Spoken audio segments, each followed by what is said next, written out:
Vous écoutez WBCQ, diffusant la radio World's Last Chance depuis Monticello, Maine, USA.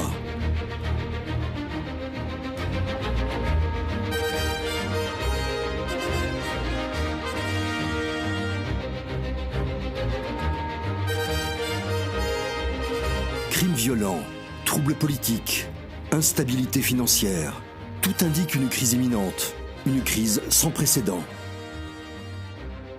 Réglez votre fréquence sur Radio World's Last Chance pour découvrir comment vous préparer spirituellement à ce qui nous attend. Radio WLC prépare un peuple pour le retour très proche du Sauveur.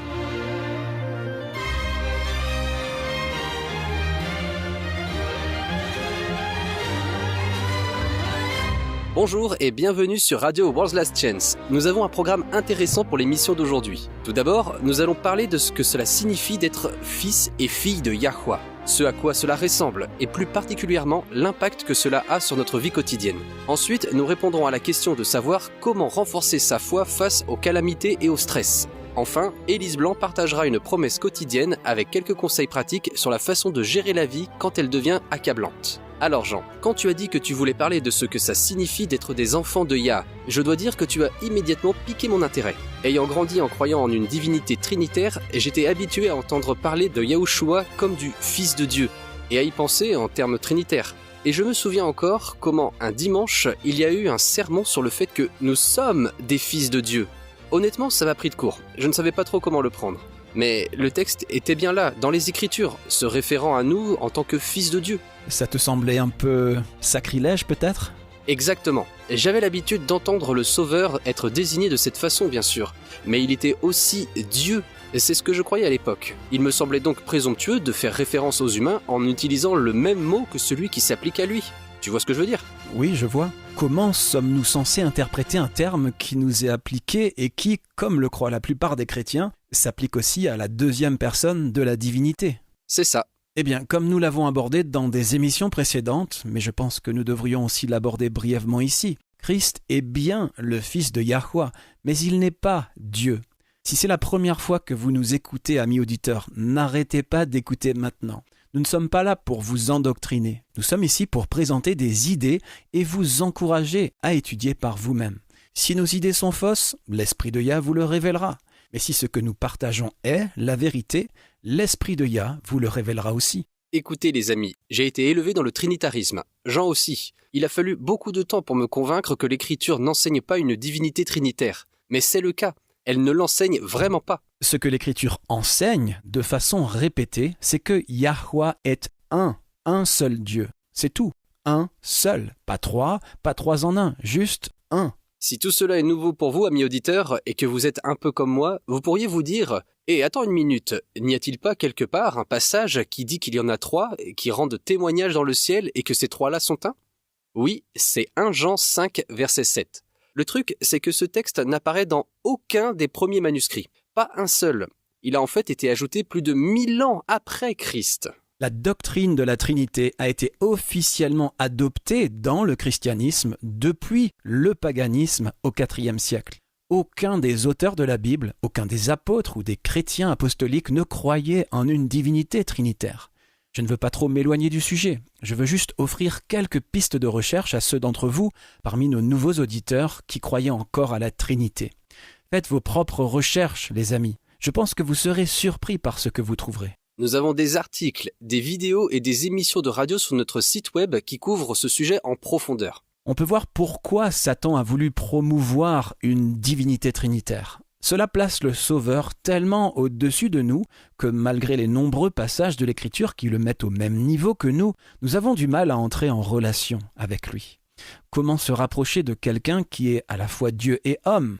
Mais une fois qu'on sait que Yahushua est pleinement humain et pas Dieu, qu'il a été engendré à la conception, comme le dit l'Écriture, il est beaucoup plus facile de s'identifier à lui. Et nous avons beaucoup à apprendre de sa relation avec son Père. C'est vrai. Le fait qu'il ait été pleinement humain et qu'il ait pourtant entretenu une relation si étroite avec Yahweh signifie que nous le pouvons nous aussi. Nous avons dit que nous sommes des fils, des filles de Yahweh. Voyons ce que cela implique maintenant. Si nous sommes les fils et les filles de Yahweh, ça signifie d'une manière très réelle qu'il est notre Père. Et en tant que notre Père, il nous élève, nous. Il y a quelque chose de merveilleusement encourageant, de fortifiant, d'inspirant pour notre foi, dans le fait de comprendre la vérité de ce que cela signifie d'être élevé par Yahweh en tant que ses enfants. Nous avons tendance à nous concentrer sur les avantages matériels. Quand Yahweh est notre Père, quand nous avons des problèmes, nous pouvons l'appeler à l'aide et savoir qu'il nous répondra. Nous pouvons avoir confiance que, tout comme un Père terrestre aimant, il pourvoira à nos besoins. J'aimerais juste insérer une pensée ici. Certains de nos auditeurs n'ont peut-être pas eu le privilège d'avoir un père terrestre aimant. Je sais qu'il peut être difficile d'établir une relation avec une figure paternelle si le seul que vous avez connu était abusif. Mais le Créateur veut simplement votre confiance et que vous sentiez l'amour divin venir vers vous. Pour ceux qui n'ont jamais eu de parents aimants, imaginez le genre de parents que vous avez toujours voulu et sachez que Yahweh est tout cela et plus encore. Aimant, bon, compatissant, loyal, encourageant, compréhensif, avec un grand sens de l'humour. Tout ce dont vous avez besoin, il l'est pour vous. Ok, nous disions que nous sommes habitués à considérer les avantages d'être des enfants de Yah sur le plan pratique. Il pourvoit à nos besoins, il nous protège, il est une aide toujours présente dans les difficultés. Mais il y a plus que cela. Il y a d'immenses avantages spirituels à être des enfants de Yahweh, à être élevés par lui. Par exemple, Eh bien, si Yahweh est notre Père, ça signifie que Yahushua est notre grand frère. En tant que médiateur humain, il veille sur nous et nous protège aussi. L'un des avantages spirituels les plus importants, cependant, est que lorsque nous nous engageons à vivre une vie d'obéissance à la volonté révélée de Yahweh, nous sommes aidés dans cette voie. Tournons-nous vers 1 Jean 5 et lisons le verset 18. très bien. Nous savons que quiconque est né de Yahweh ne pêche point, mais celui qui est né de Yahweh se garde lui-même et le malin ne le touche pas. C'est une promesse vraiment puissante. Nous savons que Yahushua est né de Yah. Il est né de Yah d'une manière miraculeuse, tout en restant humain. Examinons cela rapidement. Allons dans Luc 1 et lisons les versets 34 et 35. C'est probablement l'explication la plus claire de la manière dont Yahushua est devenu le fils de Yah, tout en étant pleinement humain. Luc 1, versets 34 et 35. Marie dit à l'ange, « Comment cela se fera-t-il, puisque je ne connais point d'homme ?» L'ange lui répondit, « Le Saint-Esprit viendra sur toi, et la puissance du Très-Haut te couvrira de son ombre. C'est pourquoi le Saint-Enfant qui naîtra de toi sera appelé Fils de Yah. » C'est comme si l'ange lui disait, pour paraphraser, « Voici comment ça va se passer, Marie. L'Esprit de Yah va venir sur toi. Par conséquent, à cause de cela, l'enfant qui te sera né sera appelé Fils de Yah. » Donc, Yahushua est né de Yah. Il a été engendré par Yah. Il a vu le jour, est venu à l'existence grâce à l'Esprit de Yahweh qui est venu sur Marie. Mais nous aussi, nous sommes nés de Yahweh, engendrés par lui spirituellement. Et que dit 1 Jean 5, verset 18, de tous ceux qui sont nés de Yah? Mais celui qui est né de Yahweh se garde lui-même, et le malin ne le touche pas. Il y a une protection quand nous sommes élevés par le Créateur, quand nous sommes ses enfants par adoption. Et pas seulement une protection physique, mais aussi une protection spirituelle. Voilà comment les enfants de Yahweh sont capables, même avec des natures déchues, d'aspirer à la sainteté et de s'efforcer d'amener leur volonté à se soumettre à la volonté divine. Maintenant, parlons de grammaire. Est-ce obligé? Je suppose que tu n'aimais pas ça à l'école? Est-ce que quelqu'un aime ça? Moi, ça ne me dérange pas, mais plus la pratique que la théorie avec des mots intelligents mais inutiles si tu veux mon avis. Quoi qu'il en soit, l'une des choses qui se perdent dans les traductions, ce sont les connotations plus profondes qui viennent avec la connaissance des temps grammaticaux originaux qui étaient utilisés. Certaines choses ne se traduisent tout simplement pas clairement ou facilement dans une autre langue. Par exemple, dans les pays anglophones, ils ont un dicton qui dit « Trompe-moi une fois, honte à toi », trompe-moi 2 fois, honte à moi. C'est ça. Donc, ils ont cette longue expression de plusieurs mots pour transmettre cette idée que si on est trompé une fois, c'est la faute de la personne qui nous trompe, mais si on est trompé plus d'une fois, ce serait notre propre faute d'être si naïf et crédule. Eh bien, au Congo, ils ont un concept similaire, à savoir que s'ils sont trompés, ils seront prêts à pardonner et à oublier la première fois que cela se produit.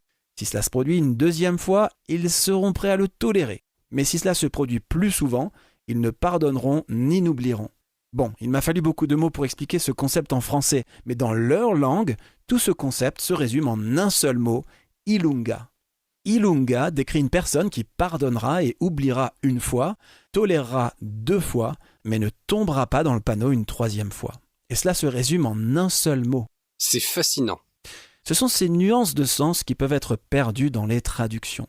Maintenant, relisons 1 Jean 5, verset 18, si tu veux bien. Nous savons que quiconque est né de Yahweh ne pêche point, mais celui qui est né de Yahweh se garde lui-même et le malin ne le touche pas. Certaines traductions disent « quiconque est engendré de Yahweh ». D'autres disent « quiconque est enfanté par Yah ». On pourrait traduire fidèlement le mot de plusieurs façons. Quiconque est né, engendré, enfanté, originé, généré, amené à exister par Yah. Elles sont toutes correctes. Maintenant, dans ce passage, la première utilisation de « né » ou « engendré » ou « enfanté » est au temps parfait en grec. En d'autres termes, dans ce temps, le mot se réfère à une condition qui existe continuellement après un événement passé. Cette connaissance de la grammaire originale permet de découvrir quelque chose de très beau. Dans ce temps, en grec, le mot décrit la relation continue que les croyants ont avec leur Père céleste. Et cela correspond totalement aux références bibliques à la nouvelle naissance. Elles décrivent toutes une réponse continue des croyants au Père qui a engendré ou fait exister les croyants dans un sens spirituel. Qu'en est-il de la deuxième utilisation du mot ? Écoutez cette traduction. Elle dit « Nous savons que quiconque est engendré par Yahweh ne pêche pas, mais celui qui a été engendré par Yahweh se garde lui-même et le malin ne le touche pas. » On dirait presque que cela fait référence à Yahushua. Je pense que c'est le cas, et cet usage du mot « né » ou comme il est dit ici « engendré » est un verbe grec au temps aoriste. Qu'est-ce que c'est ? Dans le grec original, cela indique un événement passé unique. De toute évidence, l'événement passé unique auquel il est fait référence est la conception de Yahushua. C'est fascinant. Une preuve supplémentaire que Yahushua n'était pas divin puisqu'il n'a pas eu de préexistence. Cette déclaration en grec ne serait pas exacte ou correcte s'il avait eu une préexistence. Ce que je voudrais que nous comprenions tous ici, c'est que, dans un sens spirituel, nous sommes sur un pied d'égalité avec Yahushua devant Yahweh. Oui, il est notre sauveur, et en tant que tel, il a hautement été exalté. Mais il n'est pas divin, il n'est pas Dieu. Et nous sommes frères et sœurs dans le sens où nous sommes tous des enfants de Yahweh, engendrés par lui. Ce n'est pas une promotion présomptueuse de nous-mêmes, ce n'est pas un sacrilège que de nous considérer comme des fils et des filles de Yah avec Christ. C'est un thème qui est en fait développé tout au long du Nouveau Testament. Et c'est cette vérité même qui soutient les croyants dans leur recherche d'une vie sainte, même si nous savons que la vraie sainteté ne sera pas possible tant que nous aurons une nature déchue. Pourtant, à maintes reprises, l'Écriture nous présente comme des coéquipiers de Yahushua, des co-héritiers et des co-enfants de Yah. Très bien. Nous allons faire une courte pause. À notre retour, j'aimerais que nous entrions un peu plus dans le détail parce que j'ai du mal à nous voir sur un pied d'égalité avec Yahushua. À tout de suite. L'une des plus grandes fraudes de l'histoire du monde a été perpétrée il y a presque 1700 ans à l'initiative de 2 hommes, l'empereur romain Constantin et Hillel II, le président du Sanhédrin au IVe siècle. Les actes entrepris par ces 2 hommes continuent à avoir un impact sur le monde entier jusqu'à ce jour. Tous les individus de toutes les nations et de toutes les religions ont été touchés par leurs actes. Des multitudes ont été induites en erreur. Et vous ? Avez-vous été trompé ? Visitez notre site web et découvrez la réponse sur worldslastchance.com. Ne soyez pas trompés. Apprenez la vérité sur worldslastchance.com.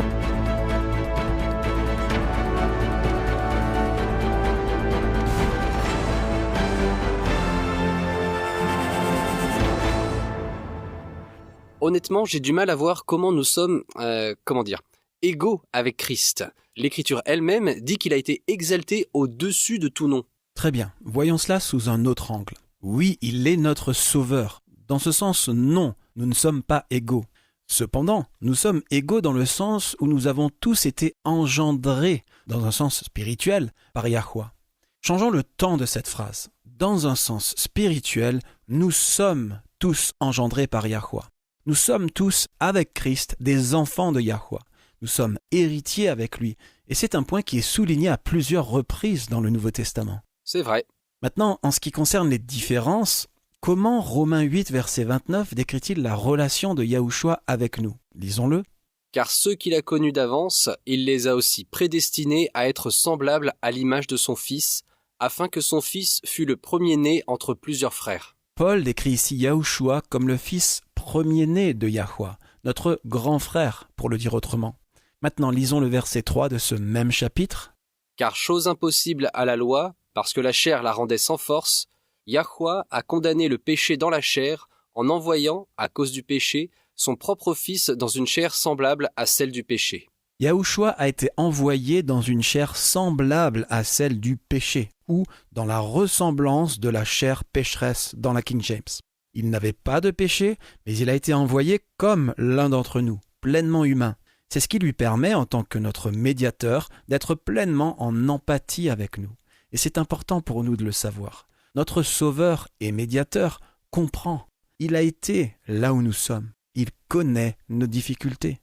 Lisons Hébreux 4, versets 14 et 15. Il est écrit « Ainsi, puisque nous avons un grand souverain sacrificateur qui a traversé les cieux, Yahushua, le fils de Yah, demeurons fermes dans la foi que nous professons. Car nous n'avons pas un souverain sacrificateur qui ne puisse compatir à nos faiblesses. Au contraire, il a été tenté comme nous en toutes choses, sans commettre de péché. » Voilà l'assurance que nous sommes compris.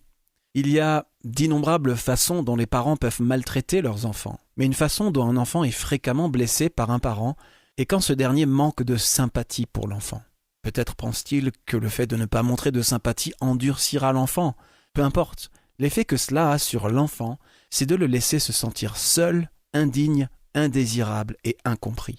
Ce n'est pas ainsi que les choses se passent sous l'autorité parentale de Yahweh. Il nous élève avec compassion. Il veut que nous sachions que nous sommes vus par lui, entendus et compris. Et pour quelle raison? Il veut que nous ayons confiance. Lisons le verset 16. « Approchons-nous donc avec assurance du trône de la grâce, afin d'obtenir miséricorde et de trouver grâce pour être secourus dans nos besoins. » Voilà le style parental de Yahweh. Il veut nous inspirer de la confiance pour que nous venions à lui, en faisant confiance à son amour pour nous. Et l'un des moyens qu'il utilise pour faire passer ce message est de nous donner une valeur semblable à son Fils unique, Yahushua.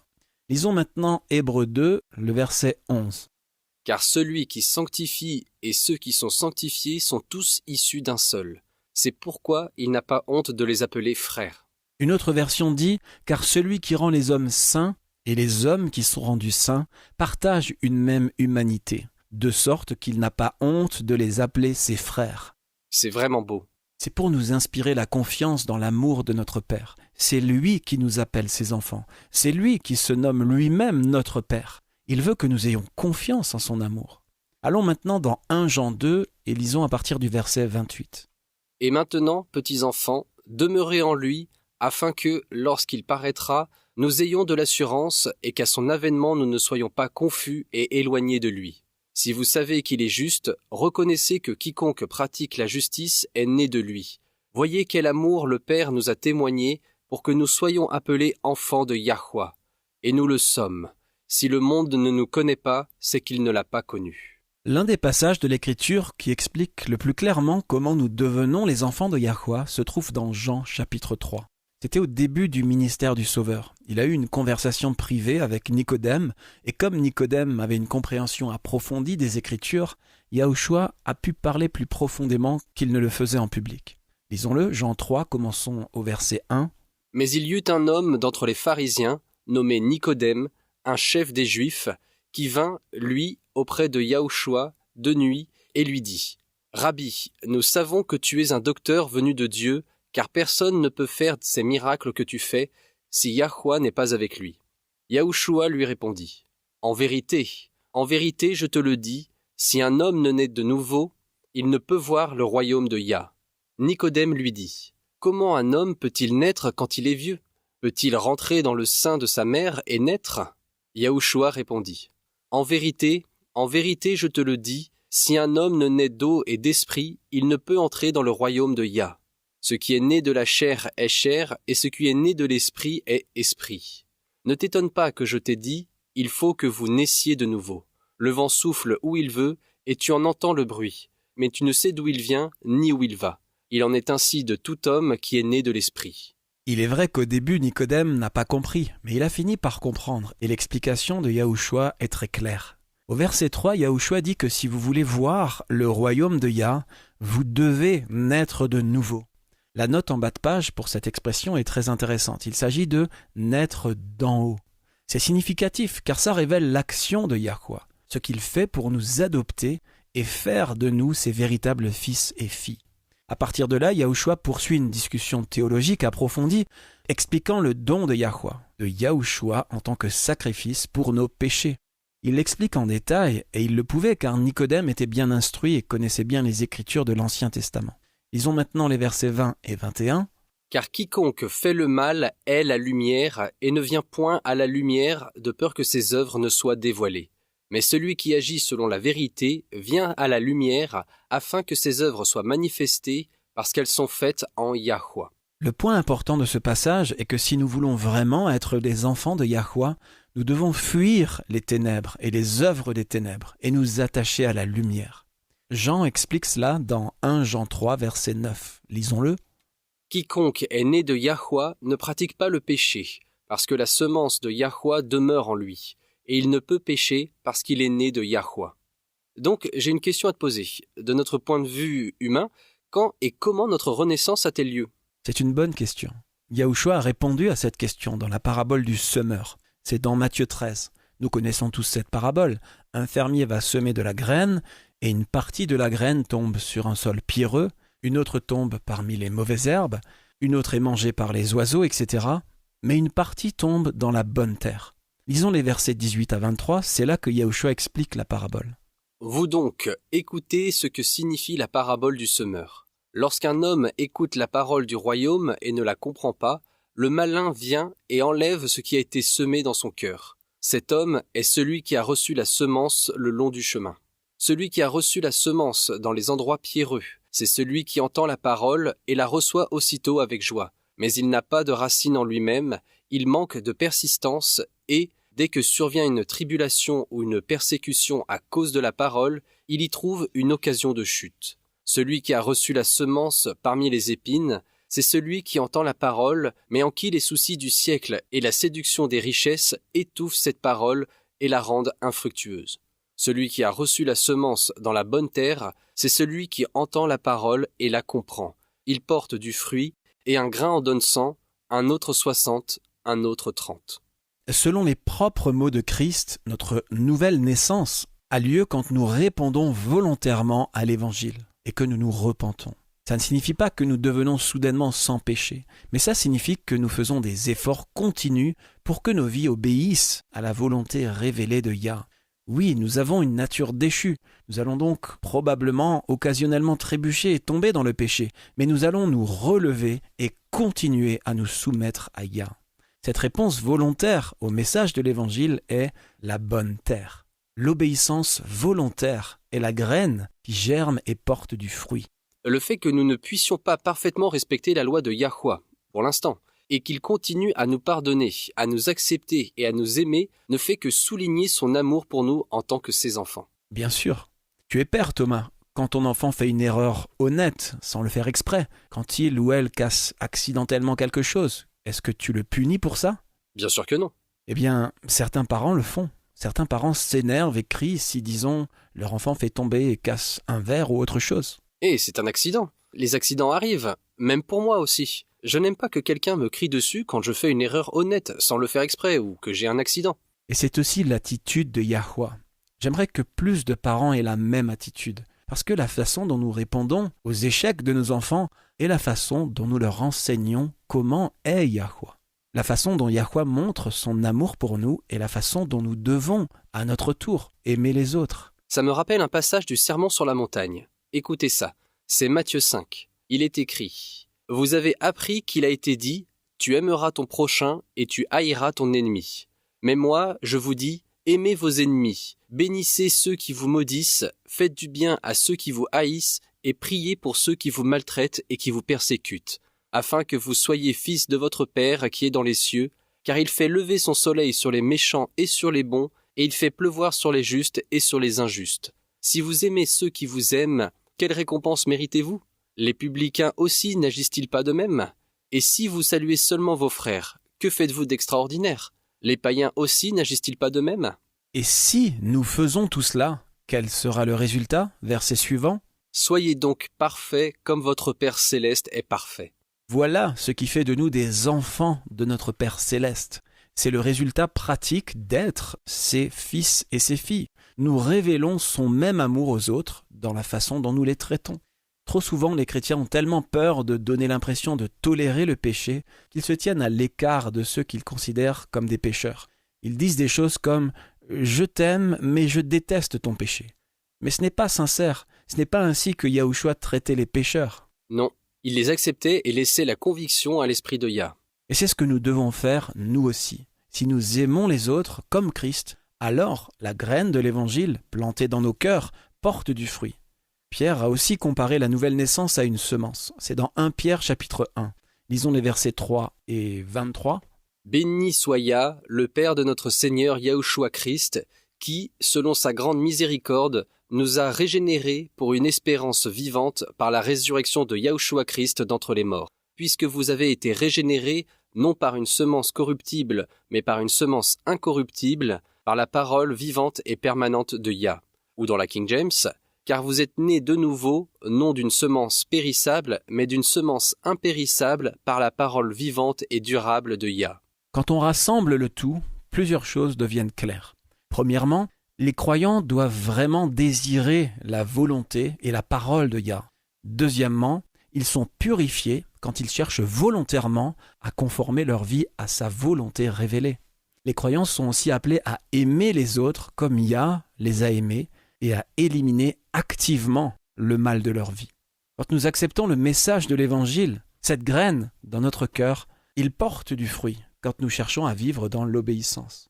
C'est pourquoi Jean a dit dans Jean 1, versets 12 à 13, « Mais à tous ceux qui l'ont reçu, à ceux qui croient en son nom, elle a donné le pouvoir de devenir enfants de Yah, lesquels sont nés non du sang, ni de la volonté de la chair, ni de la volonté de l'homme, mais de Yahuwah. » Tu sais, Jean le bien-aimé avait saisi l'amour de Yah comme peu d'autres l'ont jamais saisi. Je me souviens qu'un écrivain religieux l'a décrit comme écrivant avec sa plume trempée dans l'amour. Écoutez ce qu'il dit dans 1 Jean 4, verset 7. « Bien-aimés, aimons-nous les uns les autres, car l'amour est de Yahuwah, et quiconque aime est né de Yahuwah et connaît Yahuwah. » Et le verset 8 dit « Celui qui n'aime pas n'a pas connu Yah, car Yah est amour. » C'est à ce moment-là que la graine prend racine dans nos cœurs et que nous savons que nous sommes vraiment les enfants de Yahuwah. Allons maintenant au chapitre 5 et lisons les versets 1 à 4. Quiconque croit que Yahushua est le Christ est né de Yah, et quiconque aime celui qui l'a engendré aime aussi celui qui est né de lui. Nous connaissons que nous aimons les enfants de Yah lorsque nous aimons Yahuwah et que nous pratiquons ses commandements. Car l'amour de Yah consiste à garder ses commandements. Et ses commandements ne sont pas pénibles, parce que tout ce qui est né de Yahuwah triomphe du monde, et la victoire qui triomphe du monde, c'est notre foi. Quand nous sommes nés d'en haut, quand nous sommes engendrés par Yahuwah, cela englobe bien plus qu'un simple assentiment verbal ou même intellectuel, selon lequel nous sommes d'accord que la Bible est vraie. Ça signifie permettre à la semence de la parole de Yahuwah de prendre racine dans nos vies. Et cela se voit quand nous aimons les autres comme lui, et que nous vivons dans l'obéissance à sa volonté et à sa loi. Et les bénédictions qui nous attendent sont juste, elles sont juste inimaginables. Pour terminer, lisons Apocalypse 21, verset 7, c'est la récompense qui attend tous ceux qui se soumettent à la naissance d'en haut. Ah oui, j'aime cette promesse. Elle dit « Celui qui vaincra héritera ces choses, je serai son Dieu et il sera mon fils. » Quelle haute vocation! Elle est gratuite pour tous ceux qui l'acceptent par la foi. Restez à l'écoute, dans un instant, c'est notre courrier des auditeurs.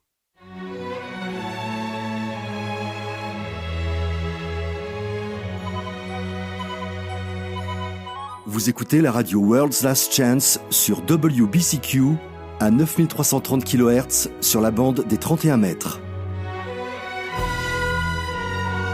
Radio World's Last Chance prépare un peuple pour le retour très proche du Sauveur. Il est naturel de vouloir prier pour ceux qu'on aime, surtout s'ils sont aux prises avec un problème. La prière nous connecte directement à notre Père Céleste qui nous invite à lui apporter toutes nos préoccupations, craintes et besoins. Mais avez-vous remarqué que certains semblent obtenir des réponses à leurs prières tout le temps, tandis que d'autres ne semblent obtenir que rarement une réponse? Si vous l'avez remarqué, ce n'est pas seulement dans votre tête. Bien que Yahweh entende toutes les prières, certaines sont simplement plus efficaces. Yah ne fait pas de favoritisme. Il existe une science de la prière efficace. Une fois que vous aurez appris à prier et à obtenir des réponses claires et évidentes, votre vie et la vie de ceux pour qui vous priez ne sera plus jamais la même. Pour apprendre à prier avec succès pour les autres, recherchez l'épisode intitulé « Les secrets de la prière d'intercession ». Vous le trouverez sur notre chaîne YouTube ou notre site web worldslastchance.com en cliquant sur l'icône Radio WLC. Encore une fois, c'est « Les secrets de la prière d'intercession ». Écoutez-le aujourd'hui et commencez à obtenir des réponses à vos prières.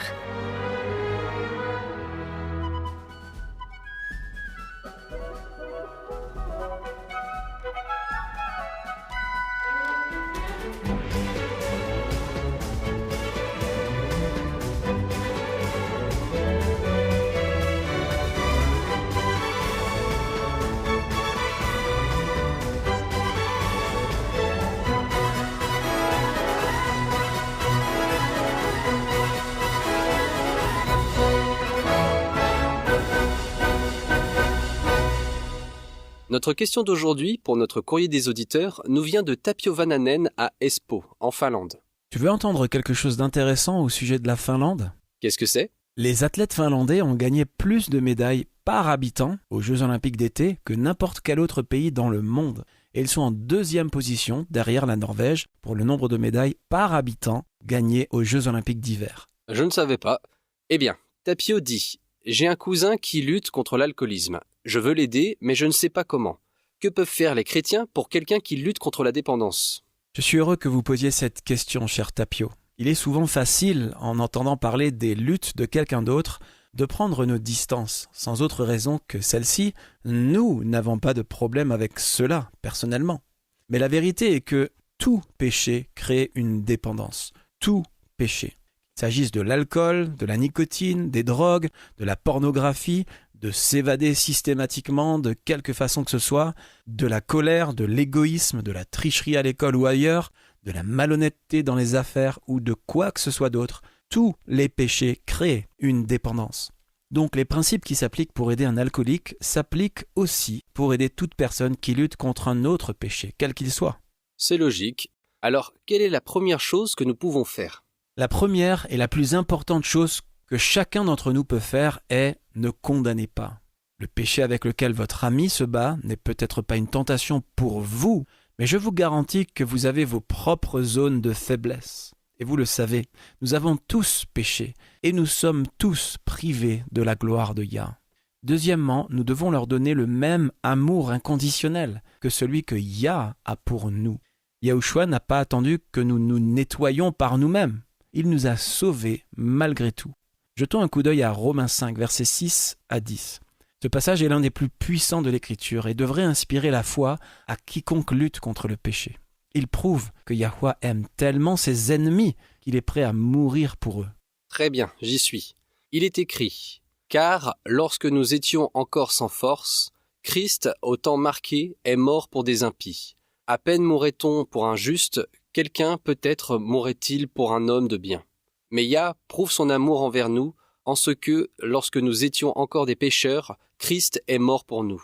À plus forte raison donc, maintenant que nous sommes justifiés par son sang, serons-nous sauvés par lui de la colère ? Car si, lorsque nous étions ennemis, nous avons été réconciliés avec Yahweh par la mort de son Fils, à plus forte raison, étant réconciliés, serons-nous sauvés par sa vie. » Satan aime nous culpabiliser, car il sait que la culpabilité est le moyen le plus efficace d'éloigner les pécheurs du Sauveur. Oh oui, la culpabilité des péchés passés, ça peut être vraiment difficile à gérer. Mais réfléchissez-y une minute. Quand Yahushua est mort sur la croix, combien de vos péchés n'avaient pas encore été commis ? Eh bien tous, je n'étais pas encore né. Exactement. Et pourtant, L'amour du Père est si grand et si inconditionnel que Yahushua est mort pour tes péchés et les miens, pour vos péchés, chers auditeurs, avant même que nous soyons nés. Souvenons-nous de cela, car notre salut n'est pas basé sur nos performances, notre abstinence du péché. Il est basé sur ce que Yahushua a fait au calvaire. Oui, nous sommes des pécheurs, mais la grâce de Yahushua est suffisante, même pour le pire des pécheurs qui se tournent vers lui. Amen. Et si nous voulons être comme lui, nous n'abandonnerons pas quelqu'un qui lutte contre une dépendance. Nous ne les jugerons pas et ne les condamnerons pas non plus. Passons à Hébreux 12. C'est un point important pour toute personne qui veut aider quelqu'un qui lutte contre une dépendance. Lisons le verset 11, Hébreux 12, verset 11. Il est vrai que tout châtiment semble d'abord un sujet de tristesse et non de joie, mais il produit plus tard, pour ceux qui ont été ainsi exercés, un fruit paisible de justice. Comme tout parent aimant le sait, ce n'est pas amusant de discipliner son enfant, même s'il le mérite, mais parfois c'est nécessaire. Lorsqu'un ami ou un proche lutte contre la toxicomanie, par exemple, nous ne pouvons pas l'ignorer. Nous voudrions de l'aide si nous avions nous-mêmes des problèmes, et nous devons, en tant que disciples de Yahushua, aider ceux que nous trouvons dans le besoin. Ça fait partie de la vie d'un chrétien. Je pense que c'est là que beaucoup d'entre nous trébuchent. Les personnes qui luttent contre la dépendance peuvent nier qu'elles ont un problème, mais au fond d'elles-mêmes, elles sont généralement bien conscientes qu'elles en ont un. Mais ça peut sembler accablant d'essayer d'arrêter, disons, de fumer ou de boire pour ceux qui sont dans ce cas. Alors, quelle est la meilleure façon d'approcher quelqu'un qui se bat clairement contre une dépendance ? Avec douceur, en veillant à respecter sa dignité. Faites-le en privé, ne l'embarrassez pas. Mais surtout, soyez très aimant, compréhensif et ne portez pas de jugement. Tout comme nous voulons que Yahuwah le soit lorsque nous nous tournons vers lui pour obtenir de l'aide concernant nos péchés. Si nous semblons durs ou condamnateurs, si nous donnons l'impression de juger, nous pouvons faire plus de mal que de bien en fait. Il pourrait en défense rejeter tout ce que nous avons à offrir. Que penses-tu du programme des alcooliques anonymes ou des programmes similaires de rétablissement en 12 étapes par exemple ? Personnellement, je pense que c'est une bonne idée pour une personne qui lutte contre la dépendance d'avoir quelqu'un ou un groupe pour l'encourager et le ou la soutenir. Il me semble beaucoup plus difficile de s'en sortir seul. Je pense que les alcooliques anonymes et le concept du rétablissement en 12 étapes ont aidé beaucoup de gens. Je pense aussi que l'idée qu'une fois qu'on est alcoolique, on le sera toujours est utile dans le sens où l'on est conscient que lorsqu'on a lutté contre un péché particulier, il est beaucoup plus facile de retomber dans ce domaine. Cependant, cela ne signifie pas qu'il est impossible de le surmonter.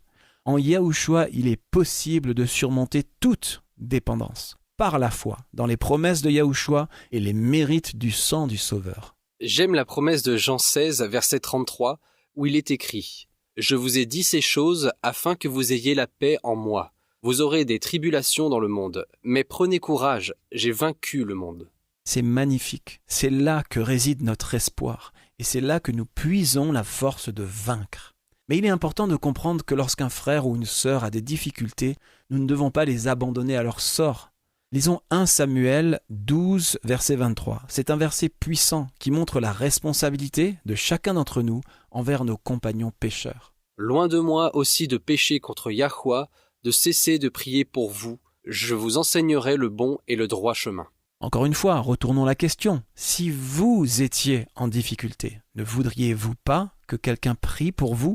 Ne voudriez-vous pas que quelqu'un revendique les mérites du sang de Yahushua en votre nom pour la victoire ? Je sais que je le voudrais. Ça, c'est encourageant. Et c'est ce dont tout pécheur a besoin. Pas d'une condamnation qui les ferait se sentir encore plus impuissants, désespérés et coupables.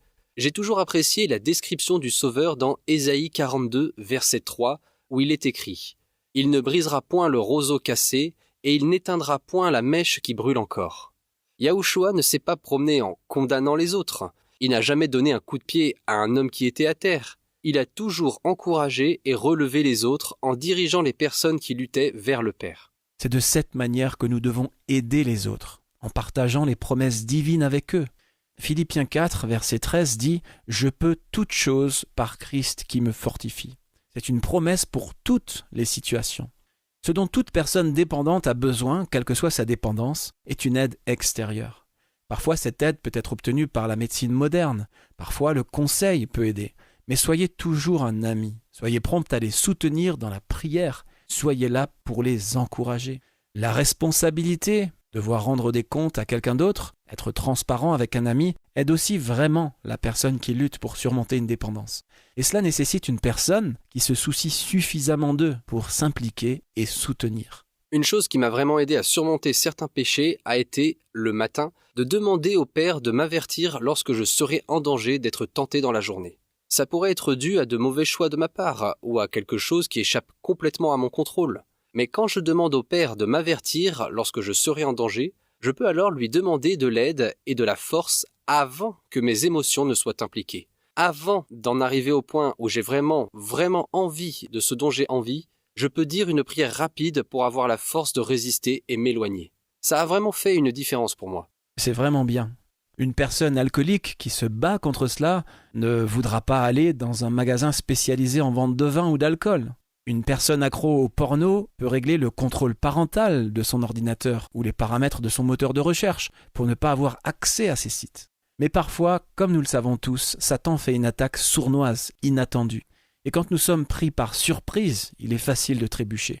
J'aime aussi demander au Père d'être mon système d'alerte anticipé.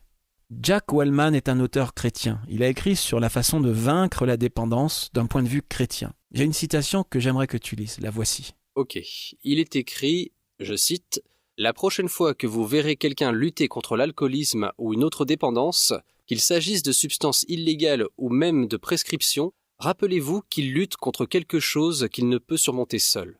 Nous devons les accompagner en tant que partenaires de responsabilité et nous devons les inclure dans nos projets pour qu'ils aient le sentiment de faire partie de la communauté chrétienne.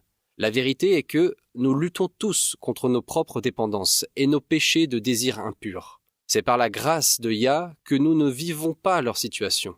C'est donc à nous de prier pour eux, de les encourager et de les aider de toutes les manières possibles, mais sans qu'ils profitent de nous. La frontière est mince entre les aider et leur ôter tout espoir.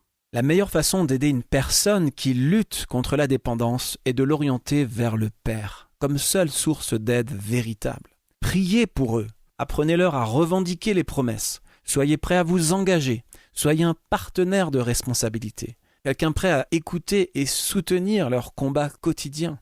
S'il y a un problème d'ordre médical, aidez-les à obtenir l'aide dont ils ont besoin. Soyez les mains et les pieds de Yah, soyez sa voix sur la terre. Et lorsque nous faisons cela aux autres, Yahweh le considère comme étant fait à lui. Si vous avez des questions ou des commentaires, écrivez-nous, amis auditeurs. Rendez-vous sur worldslastchance.com et cliquez sur « Contactez-nous ».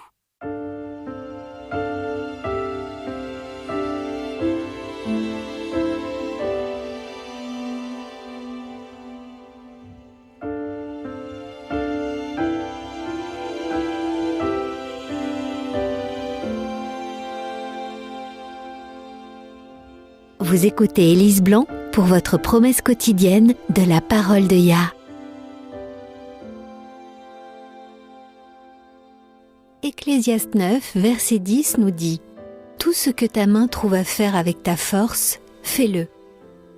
Le 21 février 1952, Jim Elliot et Pierre Fleming sont arrivés en Équateur avec l'intention d'évangéliser les Indiens Quechua. En œuvrant dans leur communauté, ils ont appris l'existence d'un autre groupe d'indigènes appelé Waorani. Ce groupe n'avait jamais été évangélisé. Les Quechua les appellent les Oka, c'est-à-dire les sauvages. En 1953, Jim a épousé Elisabeth et en 1955, leur enfant unique, Valérie, est né. À cette époque, Jim se sentait prêt à tenter un contact avec les Waorani. Avec 4 hommes, il est allé établir le contact en offrant des cadeaux aux indigènes pour leur montrer qu'ils étaient amicaux. Quelques mois plus tard, les hommes ont décidé de construire une base à une courte distance de leur village. Le 8 janvier 1956, alors qu'ils tentaient d'établir un autre contact amical, un groupe important de guerriers Waorani a tué Jim et les autres hommes.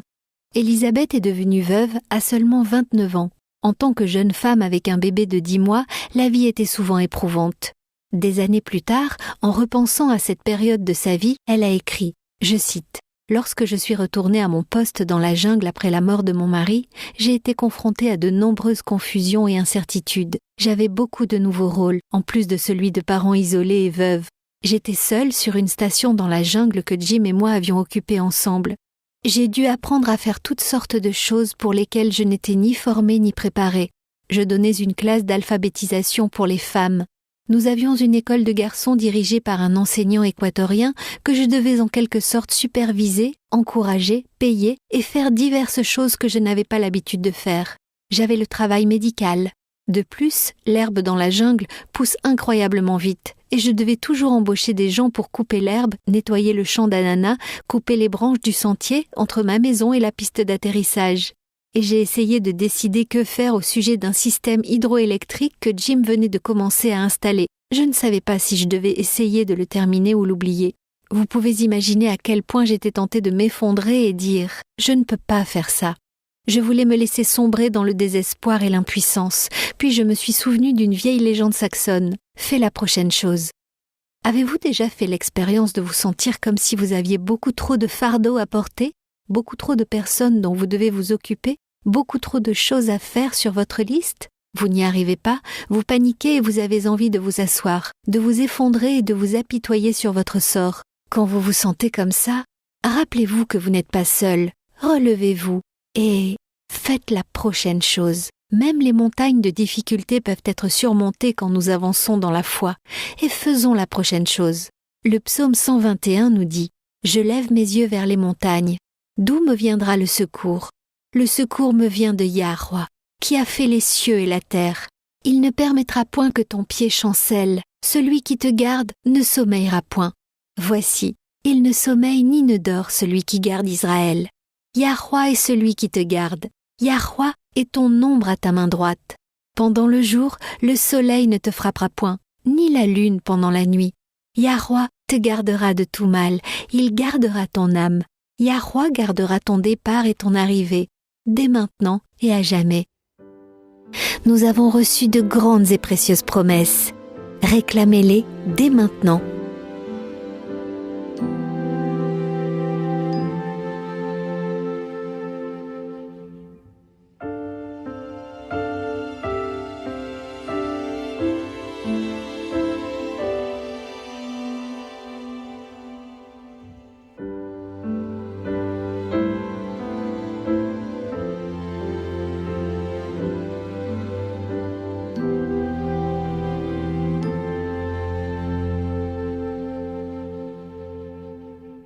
Le monde d'aujourd'hui est vraiment un endroit confus, dangereux, intense.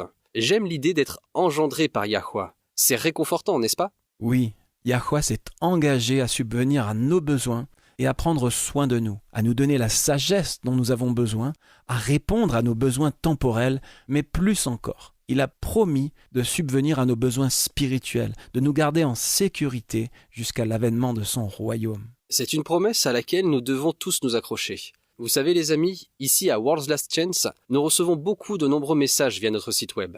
Certains d'entre eux sont tout simplement déchirants, quand des frères dans la foi nous partagent la perte de l'amitié de leur église, de leurs amis et même de la famille ou des conjoints, car l'un choisit de suivre la vérité et l'autre ou les autres choisissent le contraire. Il est réconfortant dans de tels moments de revendiquer la promesse d'être un enfant de Yah. Lisons le psaume 27, versets 10 à 14. Nous pouvons tous y trouver du réconfort. « Car mon père et ma mère m'abandonnent, mais Yahweh me recueillera. Yahweh, enseigne-moi ta voie, conduis-moi dans le sentier de la droiture, à cause de mes ennemis. Ne me livre pas au bon plaisir de mes adversaires, car ils s'élèvent contre moi de faux témoins et des gens qui ne respirent que de la violence. Oh, si je n'étais pas sûr de voir la bonté de Yahweh sur la terre des vivants! Espère en Yahweh, fortifie-toi et que ton cœur s'affermisse. Espère en Yahweh. » Personne ne plaçant sa confiance en Yahweh n'a jamais placé en lui sa confiance en vain. Il est votre Père aimant. Vous êtes son enfant bien-aimé. Vous pouvez avoir confiance que tout ce dont vous avez besoin, physiquement, mentalement, émotionnellement et spirituellement, pour arriver jusqu'à son royaume, il vous le fournira. Et il le fera parce qu'il vous aime. Quel don, quel cadeau d'être fils et fille de Yah, co-héritier de Christ. Je tiens à remercier tout le monde de nous avoir écoutés. Nous espérons que vous pourrez vous joindre à nous demain. Et d'ici là, souvenez-vous, Yahweh vous aime et vous pouvez compter sur lui, lui faire confiance en toute sécurité car il en est digne.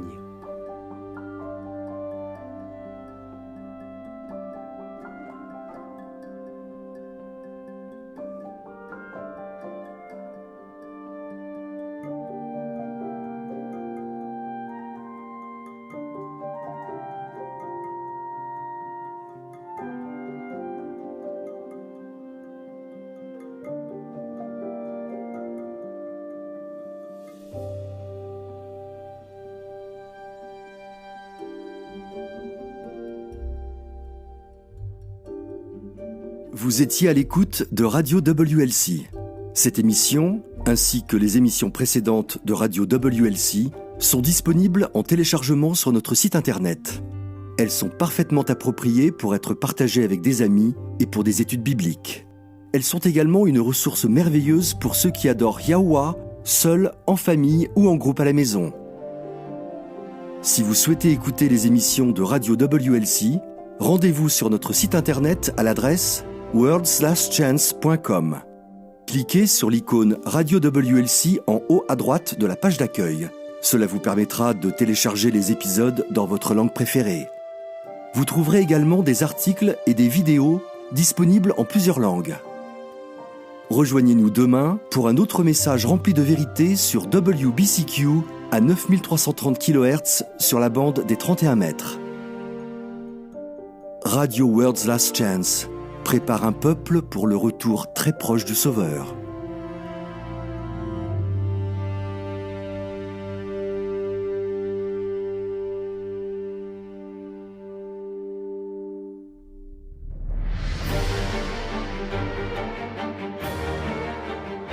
Apocalypse contient des informations vitales pour tous ceux qui vivent aujourd'hui.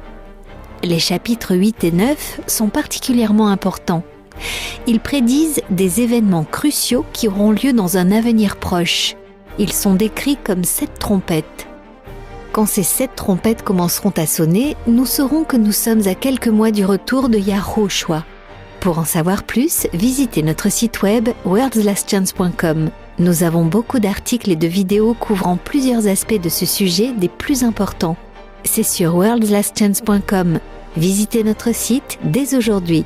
Il ne reste plus beaucoup de temps.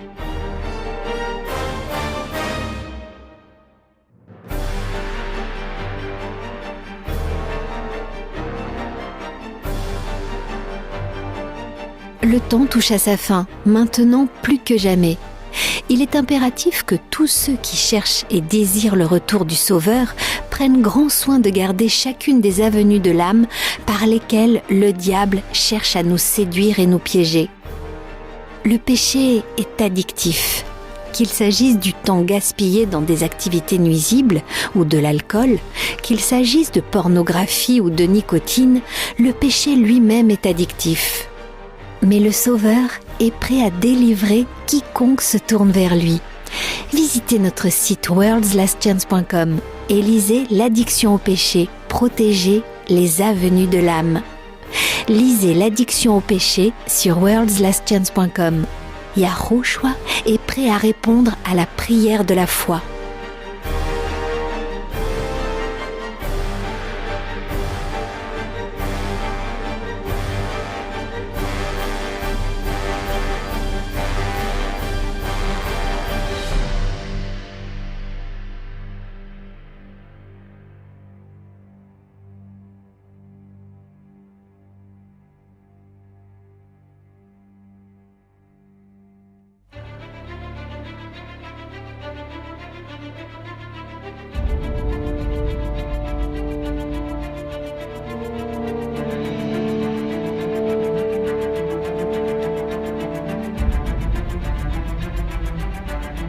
Merci d'avoir été à l'écoute de ce programme sur Radio WLC. Nous vivons une époque très solennelle. Le monde est au bord d'un grand désastre. Des événements catastrophiques vont bientôt se produire qui mettront fin à notre ère et inaugureront la nouvelle. Dans sa grande miséricorde, Yahuwah a révélé par la prophétie ce que l'avenir nous réserve. Apocalypse 8 prédit une série d'événements d'une gravité croissante qui dévasteront la terre. Les réserves de nourriture mondiale seront décimées. La famine et la mortalité qui l'accompagnent en résulteront. Les réserves d'eau potable de la terre seront également touchées. Apocalypse 9 nous révèle que des démons se feront passer pour des extraterrestres. La terreur et la dévastation causées par cette soi-disant invasion extraterrestre feront que les gens chercheront désespérément à se mettre en sécurité à tout prix. La liberté de vivre et de pratiquer le culte selon ce que nous dicte notre conscience ne sera qu'un souvenir du passé. De nombreuses vies seront perdues au cours de cette série d'événements et lorsque la marque de la bête sera imposée, il y aura des martyrs. Chaque événement sera une préparation pour la crise suivante, dans un long et dernier appel à la repentance de la miséricorde divine, car Yahweh ne veut pas qu'un seul périsse, mais au contraire que tous arrivent à la repentance. Peu de temps après les événements décrits dans Apocalypse 8 et 9, les 7 derniers fléaux s'abattront sur la terre. Ces fléaux et les trompettes précédentes feront des ravages et sèmeront le chaos sur la terre. Ils causeront une destruction et une misère sans précédent. Ésaïe 24 nous avertit ainsi. Oui, Yahweh va dévaster la terre, il va la ravager, en bouleverser la surface, il en dispersera les habitants. La terre se déchire et se fissure, elle vacille, elle oscille et titube, pareille à un ivrogne, et elle est ébranlée comme une cabane, car le poids de son crime pèse sur elle. Elle tombe et ne se relève plus. Pour les croyants, cependant, il y a de l'espoir. En décrivant la fin de notre époque, Yahushua a dit dans Luc 21, verset 28, « Quand ces événements commenceront à se produire, levez la tête et prenez courage, car alors votre délivrance sera proche. » Oui, la fin sera traumatisante, elle est censée l'être. Yahweh veut sauver chaque individu qu'il peut sauver. C'est pourquoi il permet ce point culminant final pour réveiller les âmes. Mais la bonne nouvelle de l'évangile du royaume de Yah est que, au-delà des événements traumatisants d'un proche futur, une éternité de bonheur attend tous ceux qui accepteront le don divin du salut.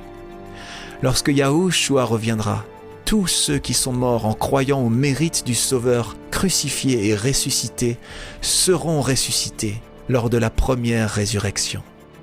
Yahushua établira alors le royaume de Yah sur terre. Lui et les rachetés régneront conjointement sur la terre pendant les 1000 premières années de l'éternité. Jean a vu un nouveau ciel et une nouvelle terre, car le premier ciel et la première terre avaient disparu. Si vous souhaitez vous joindre aux rachetés de toutes les époques et vivre une vie à la mesure de celle de Yahweh, faites le choix. Acceptez le salut aujourd'hui. Vous n'avez pas besoin de vous y préparer par vous-même. La vérité est que vous ne le pouvez pas. Et moi non plus. Personne ne le peut. Venez à lui tel que vous êtes. N'attendez pas d'avoir cessé de pécher. Vous ne vous améliorerez pas par vos propres efforts. Acceptez l'invitation de Yahweh à devenir membre de son royaume terrestre éternel. Lorsque vous accepterez cette précieuse invitation, Yahweh vous offrira un tout nouveau cœur. Dans Ézéchiel 36, verset 26, il déclare « Je te donnerai un cœur nouveau, et je mettrai en toi un esprit nouveau. J'enlèverai de ton être ton cœur dur comme la pierre, et je te donnerai un cœur de chair. » Accepter ce cadeau inestimable est la seule façon de rejoindre son royaume. Venez à Yahweh tel que vous êtes. Il attend, les bras grands ouverts, désireux de recevoir tous ceux qui viennent à lui.